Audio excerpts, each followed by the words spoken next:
Hello everyone, welcome to our channel. RRB NTPC ఎగ్జామ్కి useful అయ్యేటువంటి questions అండి. This is the model paper 14. ఈ వీడియోలో ఇచ్చినటువంటి క్వశ్చన్స్ ఇందులో మీకు అర్థమెటిక్, రీజనింగ్, జనరల్ అవేర్నెస్ కూడా ఉన్నాయి. 2021 ఎగ్జామ్లో అడిగినటువంటి క్వశ్చన్స్ని విత్ ఎక్స్ప్లెనేషన్తో సహా ఈ వీడియోలో అందించడం జరుగుతుందండి. డోంట్ మిస్ ఇట్ అండి, చివరి వరకు వీడియో చూడండి. అలానే మీరు రైల్వే ఎగ్జామ్స్కి మరియు ఇతర కాంపిటేటివ్ ఎగ్జామ్స్కి కావచ్చు ప్రిపేర్ అవుతున్నట్టయితే, so RRB NTPC, RRB JE, RRB group D వీటన్నిటికీ కూడా మీకు టెక్స్ట్ బుక్ ద్వారా జస్ట్ ఓన్లీ 499 రూపీస్కే మీకు ఇయర్లీ పాస్ ప్రో అనేది అందిస్తుంది. సో ఇది ఓన్లీ ఈ నెల అనగా నవంబర్ 28, 29, 30 ఈ 3 రోజులు మాత్రమే ఈ ఆఫర్ని అందిస్తుందండి. సో ఈ ఆఫర్ ఎప్పటికీ కూడా రాదు, ఇంకా ఇదే లాస్ట్ ఛాన్స్ అనేసి చెప్తున్నారు. End of 499. So text book 1 year pass pro. So ఇందులో మీకు 368 ప్రీవియస్ ఇయర్ క్వశ్చన్ పేపర్స్ ఉంటాయి. టోటల్ టెస్టులు 3583 ఉంటాయి. మరి ఇందులో ఇంగ్లీష్ లాంగ్వేజ్ ఒకటేనా అంటే కాదండి. ఇంగ్లీష్ లాంగ్వేజ్తో పాటుగా ఇతర లోకల్ లాంగ్వేజ్ 10 కూడా ఉంటాయి. తెలుగు, హిందీ, మనకైతే ఇంగ్లీషు, తెలుగు, హిందీ 3 లాంగ్వేజెస్ సరిపోతాయి. సో లేదంటే ఇతర లాంగ్వేజెస్ కూడా మీకు అవైలబుల్లో ఉంటాయి. సో మరి ఈ లాంగ్వేజ్లో కూడా మీరు ప్రాక్టీస్ చేసుకోవచ్చు. అలానే మీకు 499తో పాటుగా మన ఛానల్ని కూపన్ కోడ్ యూస్ చేయండి. కూపన్ కోడ్ వచ్చేసి MACOL. ఈ కూపన్ కోడ్ యూస్ చేసి సో 12% ఆఫర్ పొందవచ్చు. ఇంకొకసారి చెప్తాను, కూపన్ కోడ్ MACOL. సో మీకు 12% ఆఫర్గా 439 రూపీస్కి మీకు 1 year వరకు అన్లిమిటెడ్గా టెస్ట్లు అనేది ప్రాక్టీస్ చేసుకోవచ్చు. ప్రీవియస్ ఇయర్ క్వశ్చన్ పేపర్స్ చూడవచ్చు. అలానే అన్లిమిటెడ్గా రీఅటెంప్ట్ కూడా చేయొచ్చు. మరి ఇంట్రెస్ట్ ఉన్నటువంటి వాళ్ళు డిస్క్రిప్షన్లో లింక్ ఉంటుందండి. ఆ లింక్ ద్వారా మీరు బై కూడా చేయొచ్చు. ఆ లింక్ని క్లిక్ చేసినట్టయితే మీకు అక్కడ కూపన్ కోడ్ ఎంటర్ చేయమని అడుగుతుంది. కూపన్ కోడ్ ఎంటర్ చేసి అప్లై చేసి మీరు బై చేయొచ్చు. ఇంట్రెస్ట్ ఉన్న వాళ్ళు వెంటనే త్వరపడండి. ఇదే లాస్ట్ ఛాన్స్. ఓన్లీ 3 days మాత్రమే ఉంది ఈ text book 1 year pass pro. 28, 29, 30 November. So don't miss it అండి. మరి ఇప్పుడు క్వశ్చన్స్లోకి వెళ్దాం. ఇది మనకు 2021 4/1/2021 రోజున ఎగ్జామ్ జరిగినటువంటి క్వశ్చన్ పేపర్. టెస్ట్ టైం వచ్చేసి 10:30 to 12 PM. సో మనకి ఇక్కడ ప్రతి క్వశ్చన్కి కూడా నెగిటివ్ మార్కింగ్ అయితే ఉంటుందండి. అది చాలామంది గుర్తుపెట్టుకోవాలి. 1/3 నెగిటివ్ మార్కింగ్ ఉంటుంది. అంటే మీరు 0.33 నెగిటివ్, అంటే ఒక క్వశ్చన్కి రాంగ్ ఆన్సర్ చేస్తే 0.33 నెగిటివ్ చేస్తారు. సో అది తెలిసినటువంటిది. ఎవరైనా తెలియని వాళ్ళు అది కూడా గుర్తుపెట్టుకొని ఎగ్జామ్ రాసేటప్పుడు చేయండి. సో మనకి ఇక్కడ ఫస్ట్ క్వశ్చన్ ఏమని ఇచ్చారంటే, Harish and Bimal can complete A task in 20 days. So Harish మరియు భీమల్ అనేటువంటి ఇద్దరు ఒక పనిని 20 రోజుల్లో పూర్తి చేస్తున్నారు అంటున్నారు. తర్వాత they worked at it for 15 days. So వాళ్ళు 15 రోజులు పని చేశారు. And then Bimal left. 15 రోజులు ఇద్దరు కలిసి పని చేసిన తర్వాత భీమల్ పని నుంచి వదిలి వెళ్ళిపోయాడు. The remaining work was done by Harish alone. మరి మిగిలిపోయినటువంటి వర్క్ ఉంటుంది కదా, ఆ వర్క్ని హరీష్ ఒక్కడే చేశాడు ఇన్ 10 days. 10 రోజుల్లో మిగిలినటువంటి పని హరీష్ ఒక్కడే చేశారంటున్నారు. అయితే మనం ఏమని కనుక్కుంటున్నా అంటే, Harish alone can complete the entire task in. అయితే హరీష్ ఒక్కడే అయితే మొత్తం పనిని ఎన్ని రోజుల్లో చేయగలడు? ఇది క్వశ్చన్ అండి. సో తెలుగులో కూడా నీట్గా ఎక్స్ప్లెయిన్ చేశానండి. క్వశ్చన్ ఇంగ్లీష్లో ఉన్నప్పటికీ తెలుగు మీడియం వాళ్ళు కూడా చాలామంది ఉన్నారు కాబట్టి తెలుగు మీడియంలో కూడా చెప్పాను. మరి ఎక్స్ప్లెనేషన్ చూద్దాం ఇప్పుడు. సో ఫస్ట్ ఆఫ్ ఆల్ మనకు ఇక్కడ ఇచ్చినటువంటిది హరీష్ ప్లస్ భీమల్ ఇద్దరు కలిసి ఒక పనిని ఎన్ని రోజుల్లో చేస్తారంటున్నారు? 20 రోజుల్లో చేస్తారంటున్నారు. మరి వీళ్ళిద్దరూ 1 dayలో ఇద్దరు కలిసి హరీష్ ప్లస్ భీమల్ ఇద్దరు కలిసి ఒక రోజులో ఎంత పని చేస్తారంటే 1/20th వరకు చేస్తారు ఒక రోజులో. మరి వాళ్ళు కలిసి ఎన్ని రోజులు పని చేశారంటున్నారు? 15 days చేశారంటారు. మరి 1 day వర్క్ 1/20 అయితే 15 days వర్క్ ఎంత అవుతుంది? 15 days హరీష్ ప్లస్ భీమల్ యొక్క వర్క్ ఎంత అంటే 15/20 అవుతుంది. అంటే 1/20 into 15 days చేశారు కాబట్టి దీన్ని ఇప్పుడు క్యాన్సిల్ చేస్తే 5 3 జా 5 4 జా అంటే 15 daysలో 3/4 వర్క్ కంప్లీట్ అయింది. అంటే మనకి ఇక్కడ ఈ ఫ్రాక్షన్ని చూస్తానే, ఈ భిన్నాన్ని చూస్తానే మనకు అర్థం అవ్వాలి. మొత్తం 4 భాగాలు ఉంది వర్క్, అందులో 3 భాగాలు కంప్లీట్ అయింది. మరి 4 భాగాల్లో 3 భాగాలు కంప్లీట్ అయిందంటే ఇంకెంత ఉంటుంది? ఒక భాగం ఉంటుంది. అంటే మొత్తం పని ఒకటి అనుకుంటే దీంట్లో నుంచి జరిగిపోయినటువంటి పని 3/4 దీన్ని తీసేస్తే మనకు ఎంత ఉంటుంది? 4 1 4 4 - 3 1 అలా అయినా క్యాల్కులేషన్లో అయినా చేసుకోవచ్చు. లేదంటే 4 భాగాల్లో 3 భాగాలు కంప్లీట్ అయింది. ఇంకెన్ని భాగాలు ఉందంటే 1/4 వంతు ఉంది. సో ఇది మిగిలినటువంటి పని. అంటే 15 రోజులు పని చేసిన తర్వాత మిగిలిన వర్క్ 1/4. మరి 15 రోజుల తర్వాత భీమలు వెళ్ళిపోయాడు కదా, మరి రిమైనింగ్ వర్క్ ఎవరు చేశారంటున్నారు? హరీష్ చేశాడు, 10 రోజుల్లో చేశాడంటారు. అంటే ఈ 1/4 వర్క్ని హరీష్ ఎన్ని రోజుల్లో చేశాడు? 10 డేస్లో చేశాడు 1/4 వర్క్ని. మరి ఇప్పుడు 1 డే వర్క్ ఏమవుతుంది? 1 day Harish work. So 1 day అంటే ఇప్పుడు 10 × 4 అవుతుంది. సో 1/40 అవుతుంది. అంటే 1 డేలో హరీష్ మనకు ఎంత పని చేస్తున్నాడు? 1/40 వంతు చేస్తున్నాడు. మరి 1 డేలో ఎంత పని చేసి మొత్తం పని చేయడానికి ఎంత 40 భాగాలు ఉంది. ఒక రోజులో ఒక భాగం చేస్తున్నాడు. మరి 40 భాగాలు చేయడానికి 40 రోజులు పడుతుంది. అంతే, simple. 40 days. Answer is first one.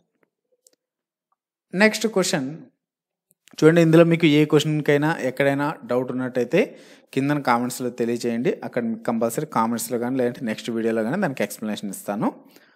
తర్వాత ఏమన్నానంటే who launched the Sukanya Samriddhi Yojana. So ఇది మనకు అక్కడ ఇప్పుడు కరెంట్ అఫైర్స్ కాదు, యాక్చువల్గా జనరల్ అవేర్నెస్ క్వశ్చన్. ఎందుకంటే కరెంట్ అఫైర్స్ అనేది అప్పటికప్పుడు జరిగింది. మళ్ళీ 2021లో ఏం కాదు ఇది లాంచ్ చేసినది. కాబట్టి మనకి ఇది దేని కిందకి వస్తుందంటే జనరల్ అవేర్నెస్. మరి నరేంద్ర మోడీ గారు లాంచ్ చేశారు. మరి దీన్ని ఎప్పుడు లాంచ్ చేయడం జరిగింది? ఏ సంవత్సరంలో లాంచ్ చేశారు? అది కూడా వెరీ వెరీ ఇంపార్టెంట్. దీన్ని లాంచ్ చేసినది 2015లో లాంచ్ చేశారు.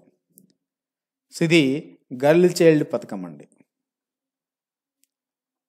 గర్ల్ చైల్డ్, బాలికలకు సంబంధించినటువంటి ఒక సేవింగ్స్ స్కీమ్ అని చెప్పుకోవాలి. సో చిన్నప్పటి నుంచి 18 సంవత్సరాల వయసు వచ్చేంత వరకు 18 సంవత్సరాల వయసు వచ్చేంత వరకు సో ఆడపిల్లల పేరు మీద సేవింగ్ చేసేటువంటి డిపాజిట్ స్కీమ్. మరి దీన్ని ఏ పథకంలో భాగంగా దీన్ని ప్రవేశపెట్టారు అనేది కూడా ఇంపార్టెంట్. సో దీన్ని బేటీ బచావో, బేటీ పడావో, బేటీ బచావో, బేటీ పడావో క్యాంపెయిన్లో భాగంగా ఈ పథకాన్ని లాంచ్ చేయడం జరిగింది 2015లో ప్రధానమంత్రి నరేంద్ర మోదీ గారు. సో మరి పేరెంట్ని అక్కడ హెడ్గా పెట్టేసి ఒక అకౌంట్ అనేది ఓపెన్ చేస్తారు గర్ల్ చైల్డ్ మీద. సో 1 సంవత్సరం నుంచి 18 సంవత్సరాల వరకు ఈ సుకన్య సమృద్ధి యోజన పథకం కింద పిల్లలకి సేవింగ్ అకౌంట్ని ఓపెన్ చేయవచ్చు. సో దీని తర్వాత లోన్ కూడా తీసుకునేటువంటి అవకాశం ఉంది. సో ఈ మెచ్యూరిటీ పీరియడ్ వచ్చిన తర్వాత అమౌంట్ అనేది ఆ గర్ల్ చైల్డ్కి ఎడ్యుకేషన్ కోసం కానీ లేదంటే మ్యారేజ్ పర్పస్ కోసం కానీ ఈ అమౌంట్ని అయితే మెచ్యూర్ అమౌంట్ అనేది ఇవ్వడం జరుగుతుంది. నెక్స్ట్ క్వశ్చన్ చూద్దాం. The main focus of first 5-year plan was on the. So మొదటి పంచవర్ష ప్రణాళికలో దేనిపైన దృష్టి సారించారు మెయిన్గా, ప్రధానంగా? సో సర్వీస్ సెక్టరా, అంటే సేవల విభాగమా, అగ్రికల్చర్ అండ్ ఇండస్ట్రియలా, అంటే వ్యవసాయం మరియు పరిశ్రమల విభాగమా, లేదంటే ఓన్లీ అగ్రికల్చర్ సెక్టర్ వ్యవసాయ విభాగమా, ఇండస్ట్రియల్ సెక్టర్ అంటే అగ్రికల్చర్ సెక్టర్ అండి. మరి మొదటి పంచవర్ష ప్రణాళిక, మరి ఈ మొదటి పంచవర్ష ప్రణాళిక కాలం ఎప్పుడు? మొదటి పంచవర్ష ప్రణాళిక కాలం 1951 నుంచి 1956. మరి ఇది ఏ మోడల్ అంటే హరాద్ దామోదర్ మోడల్ అండి. హరాద్ దామోదర్ మోడల్లో ఈ ఫస్ట్ 5-year ప్లాన్ని రూపొందించారు. మరి దీన్ని ప్రవేశపెట్టినటువంటి ప్రధానమంత్రి ఎవరు పార్లమెంట్లో అంటే జవహర్లాల్ నెహ్రూ గారు. మరి దీన్ని జీడిపిలో దీని టార్గెట్ ఎంతగా నిర్ణయించారు? అగ్రికల్చర్ సెక్టర్ యొక్క టార్గెట్ ఎంత? ఇది కూడా వెరీ వెరీ ఇంపార్టెంట్. 2.1% అండి. మరి దీని రూపకర్త ఎవరు అంటే K N Raj is the architecture of the plan, K N Raj. మరి ఫస్ట్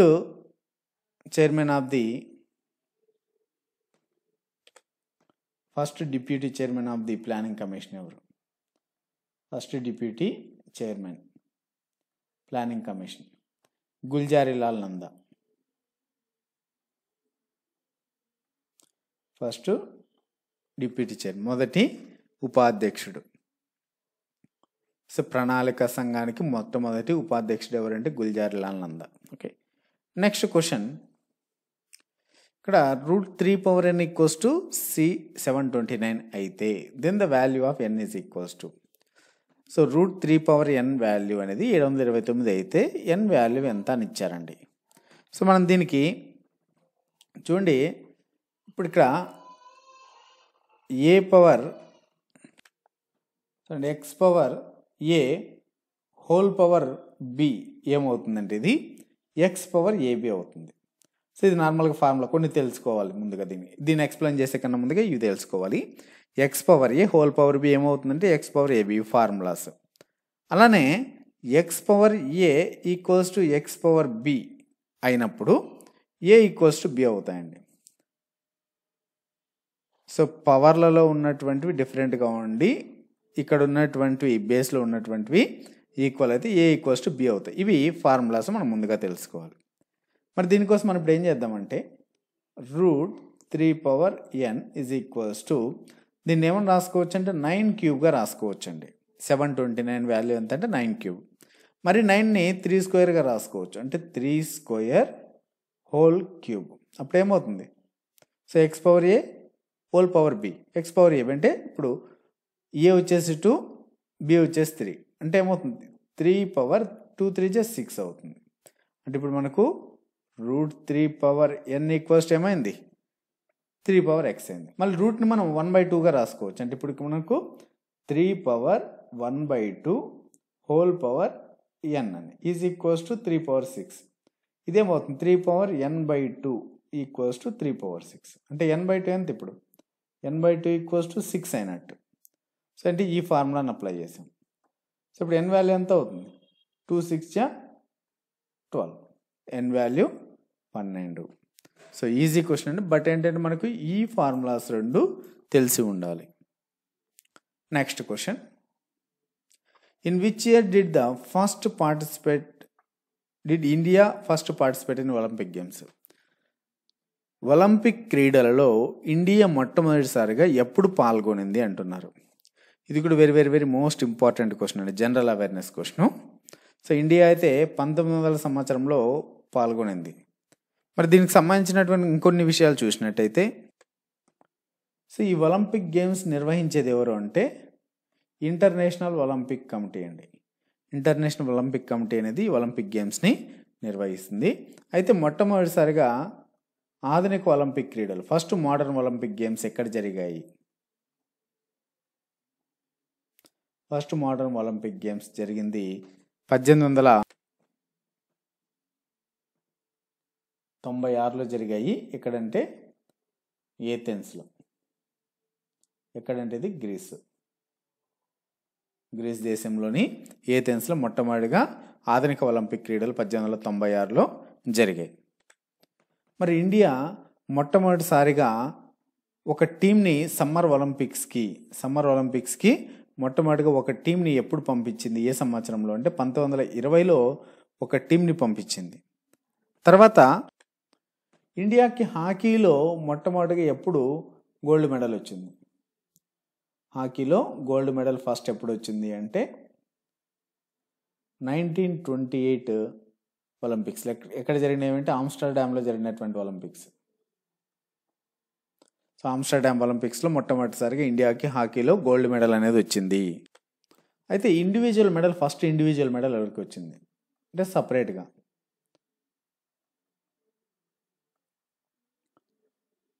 కేడి జాదవ్కి వచ్చిందండి.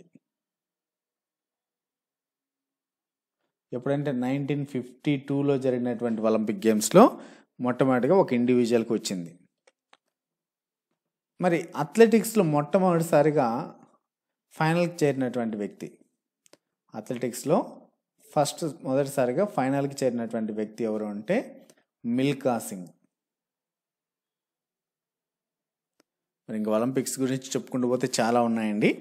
సో ఓకే, మరి ఎప్పుడైనా ఒకసారి ఒక వీడియోలో చెప్తాను ఈ ఒలింపిక్స్కి సంబంధించి ఇంపార్టెంట్ క్వశ్చన్స్ అన్నీ కూడా. నెక్స్ట్ క్వశ్చన్కి వెళ్దాం. With which state is the Naba Kalebara festival associated?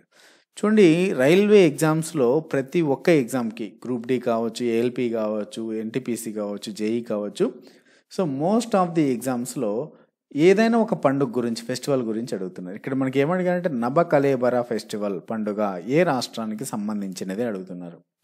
So ఈ పండుగ అయితే ఒడిస్సాకి సంబంధించినటువంటి ఫెస్టివల్. మరి ఎక్కడ జరుగుతుంది ఒడిస్సాలో అంటే పూరి టెంపుల్, పూరి జగన్నాథ్ టెంపుల్లో జరిగేటువంటి ఫెస్టివల్. ఇక్కడ దీనికి ఒక ప్రాముఖ్యత ఉందండి. ఇది ప్రతి సంవత్సరం కూడా జరిగేటువంటిది కాదు. సో మరి ఎన్ని సంవత్సరాలకు ఒకసారి జరుగుతుంది ఇది అంటే 8 సంవత్సరాలకు కానీ, లేదంటే 16 సంవత్సరాలకు కానీ, లేదా 19 సంవత్సరాలకు కానీ జరిగేటువంటి ఫెస్టివల్. మరి ఇది డిపెండింగ్ ఆన్ ద ఆ డేకి యొక్క ఆస్పీషియస్ డే ఎప్పుడైతే వస్తుందో దాన్ని బట్టి ఈ 8 సంవత్సరాలకు, 16 సంవత్సరాలకు, 19 సంవత్సరాలకు అనేది డిసైడ్ చేస్తారు. మరి మొట్టమొదటిగా ఎప్పుడు జరిగింది ఈ ఫెస్టివల్? ఈ యొక్క ఫెస్టివల్ అనేది మొట్టమొదటిసారిగా ఎప్పుడు జరిగింది అంటే 1575 ఏడీలో జరిగింది మొట్టమొదటిసారిగా. మరి లాస్ట్ ఎప్పుడు జరిగింది రీసెంట్గా అంటే 2015లో జరిగింది లాస్ట్ రీసెంట్గా అంటే మనకు లాస్ట్ ఇది 2015. మరి దీంట్లో నబా అంటే ఏంటి, కలేబరా అంటే ఏంటి? నబా అంటే న్యూ అని, కొత్త అని, కలేబరా అంటే బాడీ అని, శరీరం అని మీనింగ్ వస్తుంది. మరి 2015 కన్నా ముందు ఎప్పుడు జరిగిందంటే 1996లో జరిగిందండి. దాని తర్వాత మళ్ళీ 2015లో, అంతకుముందు అయితే 1977లో జరిగింది. సో మరి చాలా సంవత్సరాల తర్వాత జరిగేటువంటి 8 సంవత్సరాలకు కానీ, 16 కానీ, 19 సంవత్సరాలకు కానీ జరిగేటువంటి ఫెస్టివల్ కాబట్టి very very important. Puri Jagannath ఆలయంలో the famous Puri festival, yearly Puri Jagannath Rathyatra కూడా జరుగుతూ ఉంటుంది. సో కాబట్టి వెరీ వెరీ ఇంపార్టెంట్ ఫెస్టివల్ అనేది ఇది గుర్తుపెట్టుకోండి. మరి నెక్స్ట్ క్వశ్చన్ చూద్దాం. Which branch of physics deals with properties of fluids at rest? So మరి భౌతిక శాస్త్రంలో ఏ విభాగము ఈ యొక్క ద్రవాలకు సంబంధించి, ద్రవాలు అది కూడా రెస్ట్ అంటే విశ్రాంతి స్థితిలో వాటి యొక్క ధర్మాలను ఏ విభాగం అనేది చెబుతుంది అంటున్నారు. సో హైడ్రోస్టాటిక్స్ అనేటువంటిదండి. ఇందులో ఆర్కిమిడిస్ సూత్రం కూడా ఇమిడి ఉంటుంది, Archimedes principle. Next question. The HCF of two numbers is 6 and their LCM is 84. So HCF అంటే గాసాబా అండి. 2 సంఖ్యల గాసాబా 6 అన్నాడు. అలానే 2 సంఖ్యల అండ్ దేర్ LCM is, వాటి యొక్క LCM అంటే కాసాగు 84 అన్నాడు. LCM is 84. If one of these numbers is 42.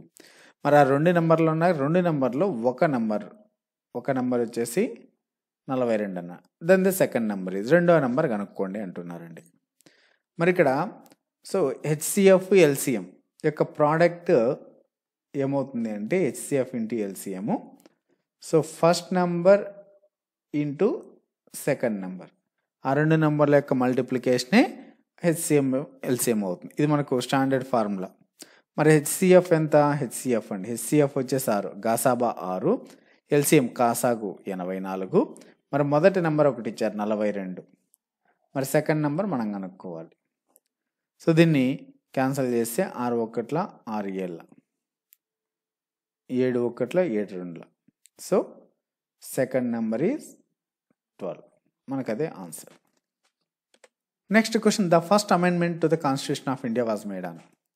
మరి మన భారత రాజ్యాంగానికి మొట్టమొదటి సవరణ ఏ సంవత్సరంలో జరిగింది అంటున్నారు. భారతదేశపు మొదటి రాజ్యాంగ సవరణ జరిగినది 1951లో. మరి ఎందుకు జరిగింది, అసలు ఈ సవరణ ఏంటి, మరి ఏ షెడ్యూల్లో ఈ యొక్క సవరణని చేశారనేది కూడా చూద్దాం. సో ఇది 9th షెడ్యూల్కి చేశారండి, 9వ షెడ్యూల్లో. మరి దేనికి సంబంధించింది అంటే ఇది వాక్ స్వాతంత్రం,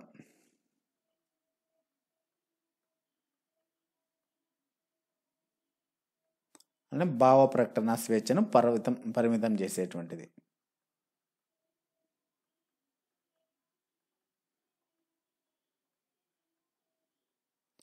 పరిమితం చేయడానికి సంబంధించినటువంటి షెడ్యూల్ ఈ యొక్క మొట్టమొదటి సవరణ.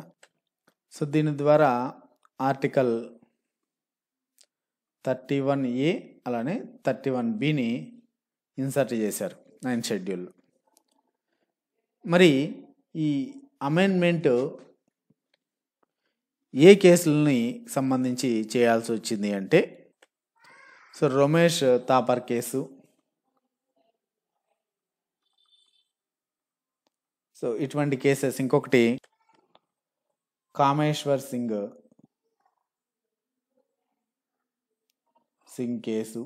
మరి ఇటువంటి వాటిల్లో తీర్పు ఇవ్వడానికి ఈ యొక్క మొట్టమొదటి సవరణని 1951లో 9th షెడ్యూల్లో చేయాల్సి వచ్చింది. దీనివల్ల 31A అండ్ 31Bని చేర్చడం జరిగింది.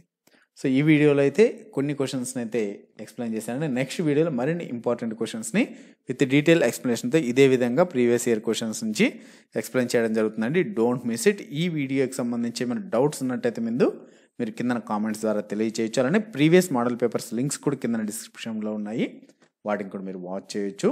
Don't miss it. So thanks for watching అండి.